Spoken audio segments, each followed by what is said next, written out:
হারহিম করা ঘটনা। 4 বছরের শিশুকন্যাকে হত্যার অভিযোগে জন্মদাতা বাবার বিরুদ্ধে আটক অভিযুক্ত। ঘটনায় অভিযুক্তের ফাঁসির শাস্তির দাবি জানিয়েছে এলাকাবাসী।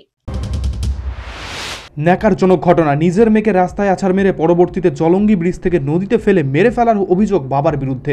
পুলিশ সূত্রে খবর, নদিয়ার ধুবুলিয়া থানার ধুবুলিয়া 2 নম্বর গ্রাম পঞ্চায়েতের মায়াকুল এলাকার বাসিন্দা বুদ্ধদেব ঘোষ ওরফে বুধু ঘোষ তার নিজের মেয়েকে হত্যা করে বলে অভিযোগ। এলাকাবাসীর বক্তব্য, অভিযুক্তের স্ত্রী হঠাৎই বাপের বাড়ি চলে গেলে সন্ধে এসে নিজের মেয়েকে জিজ্ঞেস করে মা কোথায়। যখন বাচ্চা মেয়েটি জানায় তার মামার বাড়ি গেছে, তারপরেই মেয়েকে ঘুরতে নিয়ে যাওয়ার নাম করে বাড়ি থেকে নিয়ে প্রথমে রাস্তায় আছাড় মারে, পরবর্তীতে জলঙ্গি নদীর ব্রিজ থেকে নদীতে ফেলে দেয়।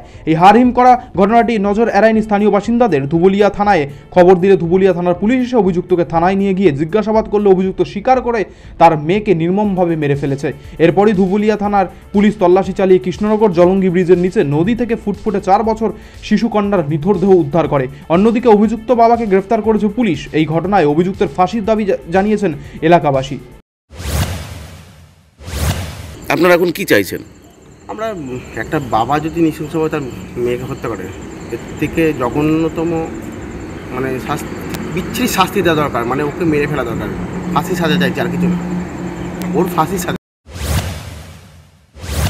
কন্যা হারানো মায়ের অভিযোগ, মদ্যপ অবস্থায় স্ত্রী বর্ষা ঘোষকে বরাবরই নির্যাতন করত ধুবুলিয়া কাণ্ডে অভিযুক্ত বুদ্ধদেব ঘোষ। শুক্রবার মদ খেয়ে বেসামাল হয়ে অত্যাচার করে, তখনই মেয়েকে নিয়ে বাপের বাড়ি যাওয়ার জন্য উদ্বুদ্ধ হয় মৃত শিশু কন্যার মা। পরবর্তীতে তার কোল থেকে ছোট্ট শিশুকে কেড়ে নিয়ে বাড়ি থেকে বেরিয়ে যায় অভিযুক্ত।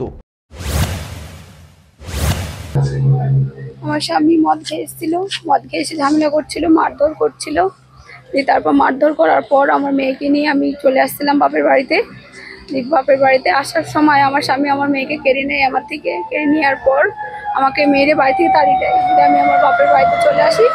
চলে আসার পর লোকের মুখে শুনতে পাই যে আমার মেয়েকে আমার স্বামী মেরে ফেলেছে, মেরে ফ্রিজের জলে ফেলে দিয়েছে। দিয়ে তারপর ওখান থেকে আমার বাপের বাড়ির লোক, এখানে শ্বশুর বাড়ির লোক আসে, দিয়ে ওকে ওখান থেকে খোঁজাখুঁজি করে ওখান থেকে পাওয়া যায়। দিয়ে তারপর হসপিটালে নিয়ে গিয়ে ডাক্তারে বলে মৃত্যু।